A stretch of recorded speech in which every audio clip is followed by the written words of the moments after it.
What is up, everyone? I'm Skratch. Welcome to the channel. This is another Raid Shadow Legends video. Hope you guys are having an amazing day.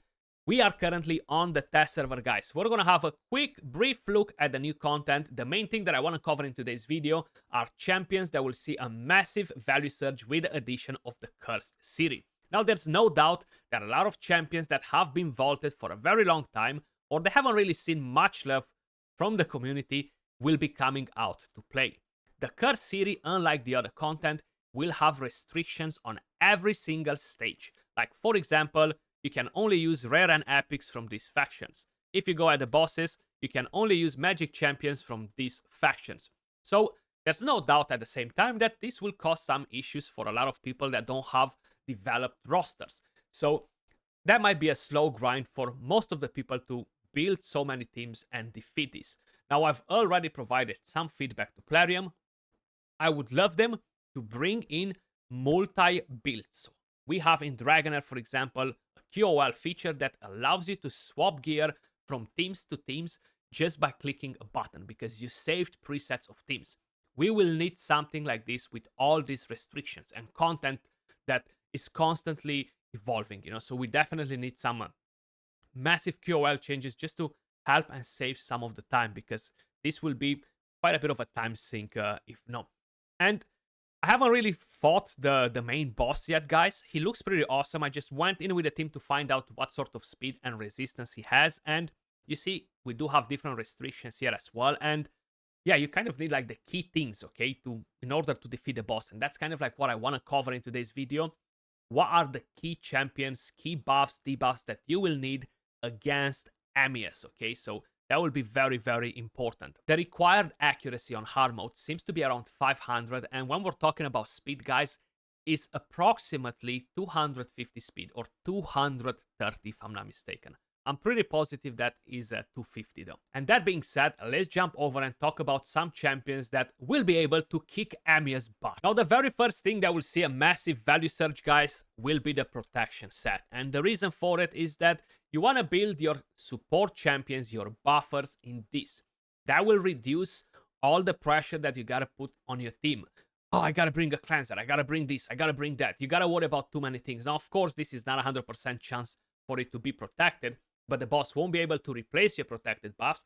He won't be able to decrease the cooldown of your protected buffs either. So running this set on your support champions will be massive, regardless if you're using Duchess, Pythian, Mitrala, even Lydia on a protection set is actually more valuable, because if the boss cannot drop all those valuable buffs from your team, you will be able to survive longer, and you don't really need to worry about bringing a cleanser so much.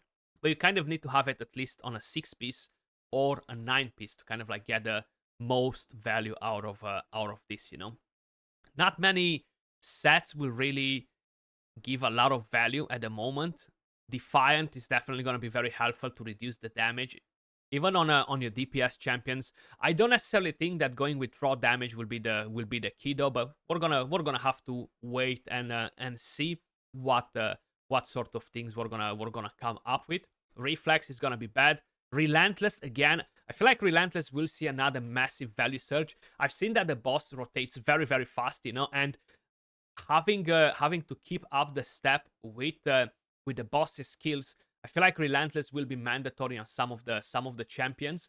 And I think that that's not necessarily a bad thing, but you cannot use Reflex, you cannot use the masteries that decrease cooldowns, etc. Talking about champions, guys, let's start with the very first champion that I feel like it needs to be in everyone's team if the restriction is not there. So from the Undead, Morrigan will be the absolute MVP when the restrictions allow you to use Undead champions. Her passive, unlike anyone else's kit, at the start of each turn places a heal reduction on the boss for 2 turns. The debuff cannot be removed, transferred, spread, or have its duration increased or decreased.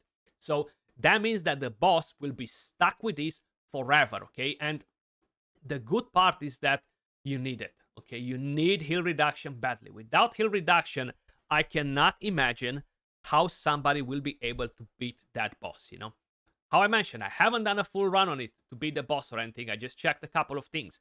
But I just see it pretty impossible to beat the boss without heal reduction. So I might be wrong, but I really think that 99.99% I'm right, you know? So let me know your thoughts in the comments down below. Then you have the speed aura, that will be helpful as well. You have thermometer, you have increased speed. So all this will actually benefit your team quite a bit. Decreased accuracy can be a bit helpful as well. A chance to steal all buffs from a target enemy will be massive because you want to steal buffs. So that's the thing. She just does so many things that are so important against this fight. And I never thought that I'll be saying this, but Morrigan, I feel like she will be honestly the #1 champion against this boss when we don't have the restriction on. If we would have 0 restrictions, I don't think any other champion in the game would be better than Morrigan. Chance to steal buffs, decrease speed on the boss, which will be huge, increase speed on your team, thermometer, the heal reduction, the speed aura. She just ticks literally every single box. Then another champion from this faction that will be really, really awesome, guys, is going to be Mashaled. So not only that he's gonna bring a few things in there, but he's gonna bring damage. I feel like it's so hard to find the right champions that bring some value to the fight and bring damage. So they need to bring utility and damage, and that makes them good champions. So not only that he will bring leech, he will bring the damage, you know, the increased speed, but he will remove buffs and he will put heal reduction, okay? And having this power in a skill, I think is definitely very, very good. He's gonna be pretty important. Then, of course, we do have other champions, and let's just start with champions that are viable on this month's rotation, you know, because that will be the main thing. So I think we have what? Lizardmen, we have Barbarians, we have Dark Elves, and I think we have Sylvan Watchers, if I'm not mistaken, around there. So there are quite a few awesome champions. I'm not going to talk only about champions from these factions, guys, but from the Lizardmen, okay? Of course, Krisk and all these champions, Pythian, they will be good, 100%. Like, I'm not gonna go and talk about the most obvious champions. But one champion I think it can be pretty good from this faction, guys, is gonna be Skullord Vargal. Mainly, he will have heal reduction on the A1, okay? So right now we cannot use Morrigan, sadly. So we need different champions to come in with heal reduction, and I feel like one champion is not going to be enough on a skill that will have a cooldown too. So having Skullord Vargal will bring you the heal reduction. Of course, it needs to actually have a extra hit. It's not the best chance for you to land it. But what I think is interesting is that he brings you the decreased attack, and then is the passive. Is it this one that destroys the max HP? So you're probably gonna be able to destroy the max HP on the boss by 50% or so, and then it's gonna be easier for you to take the boss down at the same time, you know. So kind of like reducing the HP, deal some damage on the side. I feel like this could potentially work, but I haven't tried it. It's just kind of like more like a theory, you know. I'm gonna have to give it a go and see. I definitely feel like he could potentially be pretty interesting because of all the 3 things that he's bringing in the kit, you know. How I mentioned, Krisk, the rest, yeah. Venomage. Venomage is going to be absolutely massive, guys. Heal reduction on a 3-turn cooldown. That's the only problem with her, okay? Is on a 3-turn cooldown.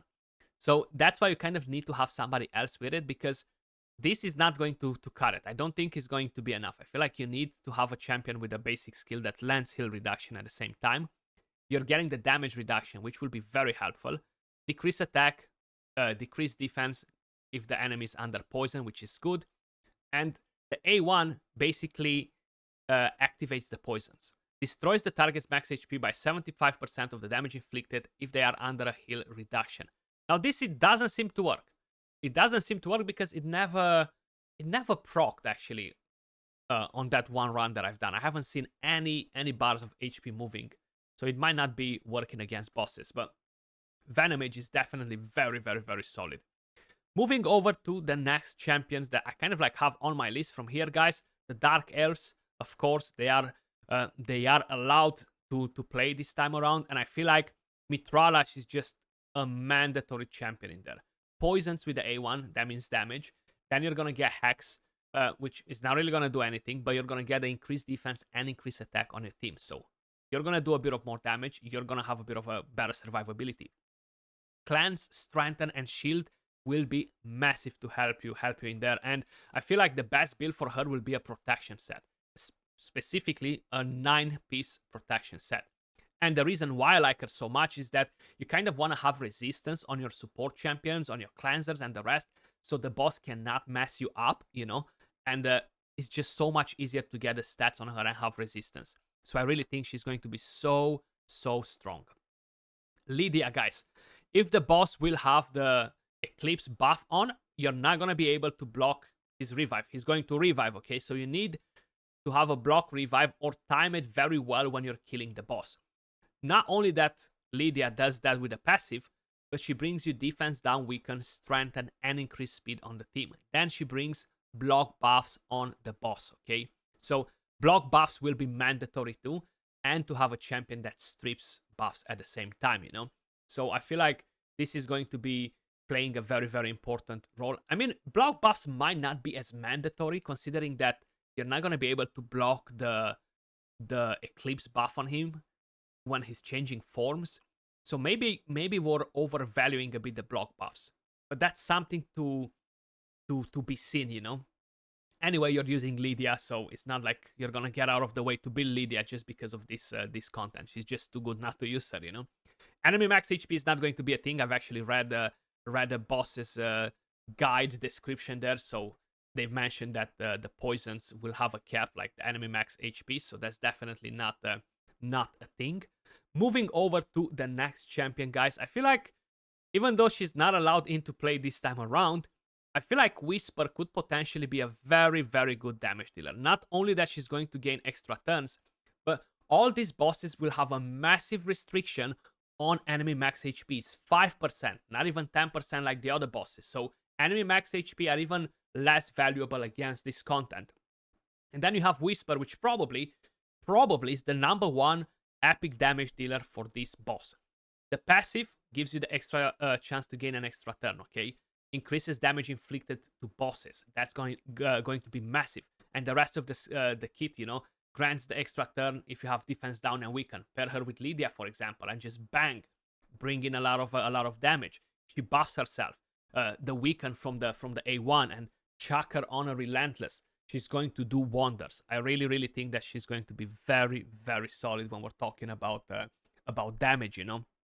Then talking about a few different champions that could potentially be very, very interesting. Again, we're going back to the Dark Elves. You need champions to strip some buffs. I feel like it is no way around it. There's literally no way around it. You need buff strippers. And we do have two that can be used this month in this rotation. Madame Series. My only problem with Madame Series is that this is on a 4-turn cooldown. But then she has a chance to steal, okay, a random buff from each target. This is just one buff, so it's not going to be that impressive. But I feel like the decreased attack and decreased defense and removes the buffs can be nice. And especially if you build her on a relentless set pretty fast and accuracy, she might be able to cut in and do the job, you know. Ryan has it on a 3-turn cooldown. She places a weaken, a revive, and block buffs with the A1. So I feel like Ryan as well is going to be really, really strong in there as a champion to remove buffs. The main thing that you guys need to keep in mind is that most of us have access to this one bad boy champion, Sun Wukong, right? So I feel like he's too good in there. He doesn't need to be revived by somebody else. He can be built for damage. That's the main thing, with accuracy. So it's kind of like you're going to need to build him as a hybrid. That will drop the full potential that he might have for Arena. This won't really do much if you don't have him built for damage, you know. And the main thing is to strip the buffs. It's not even so important to put the block buffs, as I'm still kind of like deciding how valuable they will be, considering that the boss is changing forms as it is. So that really puts block damage and unkillable down on the list. They're not as valuable as we initially thought. Seems like Plarium, they really thought about unkillable and block damage though. So Sun Wukong on a hybrid build to deal damage with accuracy, he's gonna be strong in there too, 100%. Then I feel like another champion that could potentially be really, really good in here is Nishak, man, because he fills the bar with poison so much. Like we were talking about him not long time ago and saying that, yeah, he's not that insane for Hydra because he can mess up your team. Like you're gonna lose provoke, you're gonna lose block buffs because of how many poisons he puts. But on this boss, you know, you want to put as many debuffs as possible. And I feel like he's doing a pretty good job. Now, I don't know if the poisons will get removed from the boss regularly, but even if they will, this will be protected, okay? So the boss won't be able to remove these poisons. And I'm curious how much damage the bombs will do, you know? And multi-hits. I feel like Nishak, with the decreased attack, the poisons, the